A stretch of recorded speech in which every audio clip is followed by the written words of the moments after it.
जुग सहस्त्र जो जन पर भानु, लील्योताहि मधुर फल जानू। अर्थ स्पष्ट है? अर्थ स्पष्ट है? युग, युग जानते ही हैं। सहस्त्र मतलब हजार, तो हजार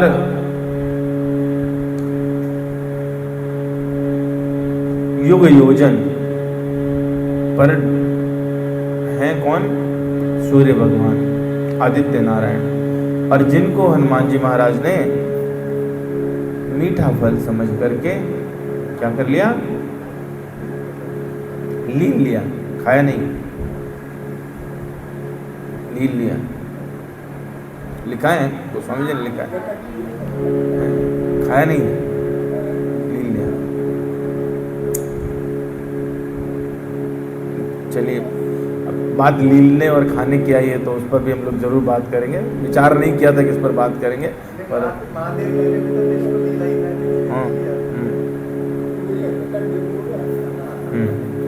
बताते हैं अभी। चलिए, जब आएंगे लीले पर तब हम लोग लीले पर चर्चा करेंगे। विचार नहीं किया था, ऐसा सोच के नहीं आया था। तो युग मतलब चारों युग, सतयुग, द्वापर, त्रेता और कलयुग, है ना? क्रम हमने बदल दिया थोड़ा। सतयुग, त्रेता, द्वापर और कलयुग। ठीक है, तो कह रहे हैं कि इतने युग योजन, अजीब लग रहा है, अजीब लग रहा है ना? हाँ, अजीब अजीब है, अजीब है। गोस्वामी जी जो है बड़ी गुड़ बात करिए यहाँ पर। खगोल शास्त्र की बात है ये खगोल शास्त्र की बात है। तो वो फिलहाल कहना क्या चाहते हैं कि वहां पर पहुंच करके और सूर्य भगवान को उन्होंने सुंदर फल के रूप में क्या किया? ग्रहण कर लिया, लील लिया। तो युग का मतलब 4 युग। एक युग में कितने वर्ष होते हैं?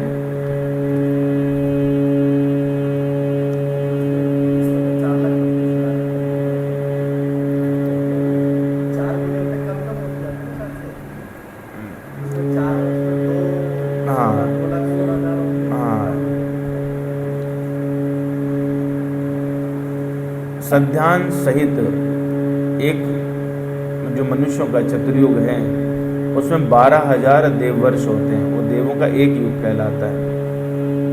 तो चूंकि जो ये संदर्भ है वो क्या है? वो सूर्य के संबंध में है, तो इसलिए उस चतुर्युग को एक युग, देव युग लिया गया। तो उसमें कितने वर्ष?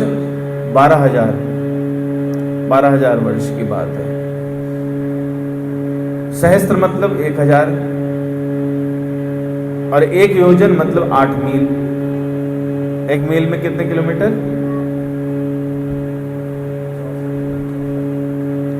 1.6 किलोमीटर। किसी गणित अच्छी है? जिसकी गणित अच्छी हो ये गुणा करके बताए। 12,000 गुणे 1,000 गुणे 8 गुणे 1.6। चलिए मैं बताता हूं। तो इसमें निकल के आता है, इसका जो करेंगे गुणा, तो 15 करोड़ 36 लाख किलोमीटर। कितने? 15 करोड़ 36 लाख किलोमीटर। यही एक्चुअली 1 लाइट ईयर है। लाइट ईयर को कैसे डिफाइन करते हैं साइंस में? सूर्य से जो किरण निकली उसको कितना समय लगा पहुंचने में, और उसके हिसाब से डिस्टेंस कैलकुलेट की जाती है, तो उसको बोलते हैं लाइट ईयर। वो भी किलोमीटर ही है। तो उसी को गोस्वामी जी लिख रहे हैं, जुग सहस्त्र जो जन पर भानु, लील्योताहि मधुर फल जानू। ये आज जो साइंस है उसके हिसाब से प्रमाणिक दूरी है जो गोस्वामी जी ने लिख दी है। ठीक है, तो गोस्वामी जी जो है वो साइंस के अच्छे स्टूडेंट थे, मैथमेटिक्स भी काफी आती थी उनको। तो ये कब की बात है, जब उन्होंने सूर्य भगवान को मधुर फल समझ लिया। बात है बाल्यकाल की। माता अंजना ने तपस्या की, तपस्या के फलस्वरूप उनके गर्भ में स्वयं भगवान शंकर सुंदर रूप में प्रकट हुए। हनुमान जी का जो नाम है वो क्या था? सुंदर। तो उनकी बड़े मनोयोग से लालन पालन केसरी जी और अंजना जी करते थे। एक बार की बात है, किसी कारण से केसरी जी को कहीं जाना पड़ा और माता अंजना बालक को पालने में लेटाकर वन में फल फूल आदि एकत्रित करने चली गई। बालक तो दिव्य ही था, तो ऐसे में उनको भूख लगाई और जब भूख लगी तो हाथ पांव उछाल उछाल के रोना शुरू कर दिया। ऐसे में जब उनकी दृष्टि आंख खुली और देखा तो वहां पर अरुणोदय हो रहा था, यानी सूर्य निकल रहा था। तो ऐसे में बड़े सुंदर लाल दिखाई देते हैं, तो उन्हें लगा कि ये हमारी भूख मिटा सकते हैं और एक तेजी से जंप मारी और जब उछले तो उनको उछलता देख करके उनके जो पिता हैं वो पवन देव, उन्होंने देखा कि उछले तो उन्होंने अपना प्रभाव भी लगा दिया। तो जो जंप थी वो और तगड़ी हो गई, और तगड़ी हो गई जंप।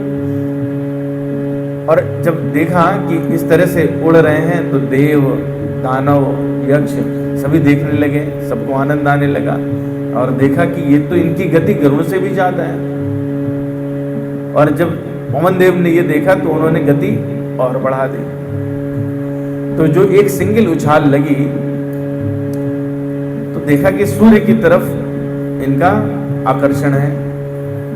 तो ऐसे में वायुदेव ने विचार किया कि सूर्य तो बहुत प्रखर है, अगर उनके पास जाएंगे तो जल जाएंगे।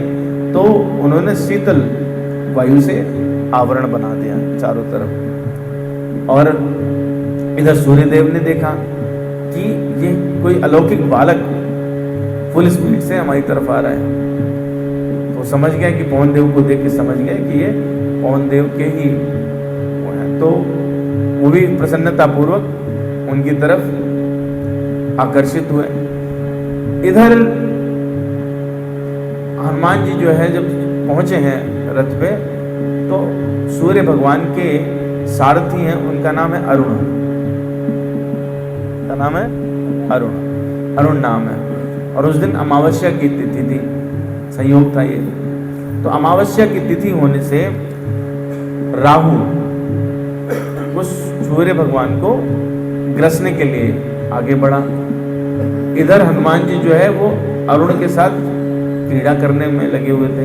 उन्होंने देखा, उनको थोड़ा सा संदेह हुआ और उन्होंने राहु को पकड़ लिया। जब राहु को पकड़ लिया तो राहु छटपटाने लगा और किसी तरह से प्राण बचा के भागा और सीधे कहां पहुंचा? इंद्र के पास। इंद्र के पास पहुंचा और इंद्र से कहा, अरे महाराज, जब बंटवारा हो रहा था तब आपने कहा था कि एक दिन तुम्हें मिलेगा खाने के लिए। मैं वैसे पूरा महीना वेट करता हूँ, जब अमावस आता है तब खाता हूँ, और उसमें भी तुमने दूसरा राहु बिठा दिया जाके वहां। ये दूसरा राहु कौन है? उसने हमें दबोच लिया। इंद्र ने विचार किया, हमने दूसरा राहु तो कोई बनाया नहीं, तुम ही थे। मैं तो ऐसे किसी राहु को नहीं जानता हूं, चलो चल के देखते हैं। विचार ही कर रहे थे आश्चर्य से, तो कैसे बढ़े आगे, ऐरावत लेके बढ़े। ऐरावत जो है वो सफेद है।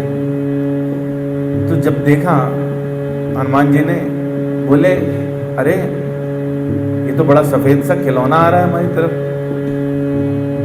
चीनी के खिलौने होते हैं ना, सफेद रहते हैं। हनुमान जी को आभास हुआ कि ये तो लगता है हमारे लिए ही शर्करा युक्त बढ़िया खिलौना बनाया गया है।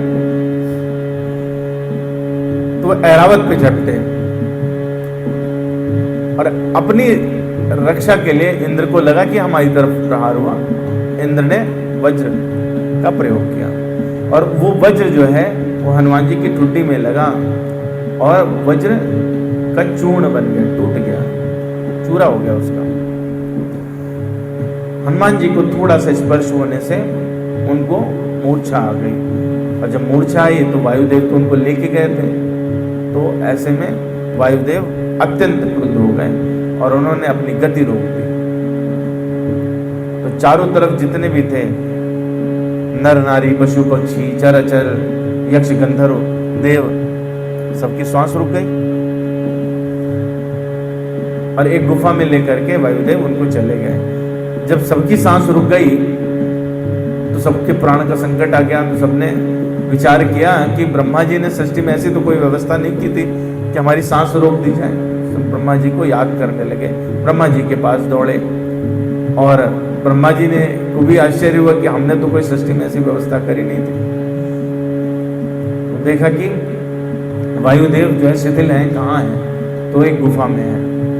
ब्रह्मा जी जो है सबको साथ लेकर के और वहां पहुंचे और मूर्छित हनुमान जी की जब कांति देखी तो कैसी थी, वो सूर्य के समान थे।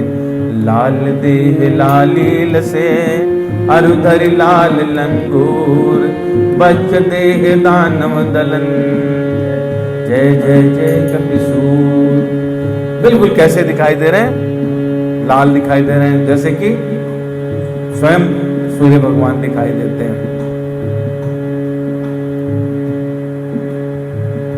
और सोने के सुंदर कुंडल कान में चमक रहे थे, घुंघराले बाल हैं।